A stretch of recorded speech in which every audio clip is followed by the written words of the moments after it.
Students exercise 9.1 का 9 सम है। बहुत ही आसान सम, बहुत ही प्यारा सम। चलो सम की बात करते हैं स्टेटमेंट की। सम क्या कहता है? सम कहता है कि angle of elevation of top of a building from the foot of the tower is 30 degree. ठीक है। And the angle of elevation of top of the tower from the foot of the building is 60 degree. If the tower is 50 metre high find the height of building. चलो अब statement को हम समझते हैं। ठीक है, एक बार रीड करना था, हमने कर लिया। कहता है angle of elevation of top of building from the foot of the tower is 30 degree. ठीक है, मान लो ये बिल्डिंग है। ठीक है, एक बिल्डिंग है और ये एक टावर है। बिल्डिंग और ये टावर। ठीक है, क्या कहता है? सिंपल सम कहता है कि the angle of elevation of top of building from the foot of the tower. ये टावर माना हमने, ये बिल्डिंग, ये टावर। कहता है कि आप इसके फुट से, आप टावर के फुट से टॉप बिल्डिंग का देखते हो। ये टॉप है बिल्डिंग का, ये इसका फुट है टावर का। तब जो एंगल बनता है वो कितना बनता है आपके पास? 30 डिग्री बनता है। ठीक है, उसके बाद कहता है the angle of elevation of top of the tower from the foot of the building. अब बिल्डिंग के फुट से आप बिल्डिंग टावर के टॉप को देखते हो। मतलब इस बिल्डिंग है, बिल्डिंग के फुट से अगर टावर के टॉप को देखते हो तो जो एंगल बनता है वो बनता है आपके पास 60 डिग्री। ठीक है, उसके बाद कहता है if the tower is 50 metre high. जो टावर की हाइट दे रखी है हमारे पास, कितनी देखी है? 50 मीटर। ये हाइट हमारे पास 50 मीटर दे रखी है टावर की। कहता है find the height of building. इस बिल्डिंग की हाइट बताओ। ठीक है, बहुत ही आसान सा, मैं बहुत ही ज्यादा आसान। पहले सब कंसीडर कर लेते हैं। इसको ए मान लेते हैं, इसको बी मान लेते हैं, इसको सी और इसको डी। पॉइंट दे दिया, नाम। अब जो चीजें हमें गिवन है वो चीजें लिख लेते हैं। चलो सोल्यूशन में जो चीजें हमें गिवन है वो पहले हम नोट डाउन कर लेते हैं, उसके बाद करते हैं। ठीक है, तो हमारे पास बी डी गिवन है। मतलब बी डी क्या है? Height of tower. कितना हमारे पास? 50 मीटर। ठीक है, उसके बाद हमारे पास इन ट्राइंगल, दो ट्राइंगल बन रहे हैं। एक ट्राइंगल बन रहा है हमारे पास ACB, एक ट्राइंगल बन रहा है क्या है? ACB। ठीक है, इसमें जो एंगल हमारे पास ए है, ACB में जो एंगल B है हमारे पास, देखो इस ट्राइंगल में जो एंगल बन रहा है वो एंगल B बन रहा है। तो एंगल B क्या हमारे पास? CBA। तो हमारे पास कितना है? 30 डिग्री। ठीक है, उसका दूसरा ट्राइंगल देखें। इन ट्राइंगल ABD क्या है? ABD। इसके अंदर जो आपके पास A एंगल बन रहा है, यहाँ पे देखो ये A एंगल जो बन रहा है, जो एंगल A बन रहा है, क्या बन रहा है? BAD। कितना आपके पास?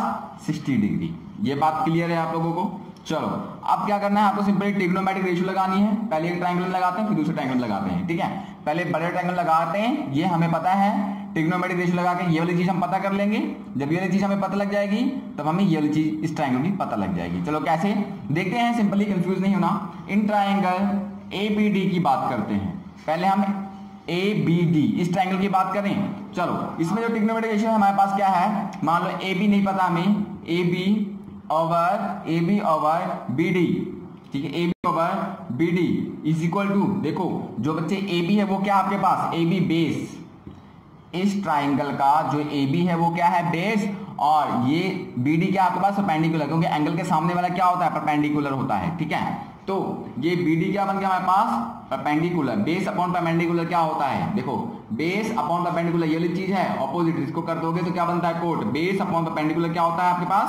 कोट होता है। तो ये क्या बन गया आपके पास? Cot theta. इतनी बात समझ आ गई? चलो कॉट थीटा आ गया। उसके बाद AB कितना हमारे पास? देखो AB हमें नहीं पता, इसको मैं x मान लेता हूं। ठीक है, AB को मैं x कंसीडर कर लेता हूं। तो जो मेरे पास यहाँ पे AB, यहाँ पे दिखा देता हूं मैं। AB क्या है आपके पास? x मान लिया। और AC को मैं y मान लेता हूं। AC को क्या मानता मैंने? y माना। ठीक है, तो AB क्या हमारे पास? Simply x। उसका BD बच्चे क्या हमारे पास? BD हमारे पास 50 मीटर। ठीक है, उसके बाद कॉट थीटा कितना हमारे पास? ये देखो थीटा कितना हमारे पास? 60 डिग्री। थीटा कितना है? 60 डिग्री। कॉट 60 डिग्री की वैल्यू देखो यहाँ पे। कॉट 60 डिग्री की वैल्यू कितनी होती है? 1/√3। कितनी हमारे पास कॉट 60 की वैल्यू? x। ये कितना है? कॉस 60 डिग्री ना। x over 50 equal to cos 60 की वैल्यू कितनी होती है? 1/√3। तो x की वैल्यू हमारे पास क्या आ गई? 50/√3। यहां से हमने x की वैल्यू निकाल ली अभी तक। चलो एक ट्राइंगल हमने किया, अब दूसरा ट्राइंगल को देख लेते हैं। ठीक है, तो दूसरा ट्राइंगल देखें। अब देखो जो दूसरा ट्राइंगल हमारे पास क्या बन रहा है? ABC इन ट्राइंगल ACB ठीक है, ए सी बी ट्राइंगल ले लिया मैंने। ए सी बी ट्राइंगल में ट्रिग्नोमेट्रिक रेशियो लगाते हैं, तो हमारे पास ए बी तो आ गया, ए बी कितना है हमारे पास 50/√3, ठीक है। ए सी हमें निकालना है, तो सिंपली क्या करते हैं, ए सी लिख देते हैं ओवर, उसके बाद ए बी हमें पता है इज इक्वल टू, अभी देखो क्या बचे, जो ए सी है आपके पास, ये क्या है, ए सी एंगल के सामने वाला क्या होता है, परपेंडिकुलर, तो ए सी क्या आपके पास परपेंडिकुलर, ए बी क्या आपके पास बेस, तो परपेंडिकुलर अपॉन बेस क्या होता है, परपेंडिकुलर अपॉन बेस, ये है परपेंडिकुलर बेस मतलब sine cos ten, perpendicular upon base होता है आपके पास टेन, परपेंडिकुलर बेस क्या होता है आपके पास tan is equal to tan theta, इतनी बात समझ आती है, ठीक है बच्चे।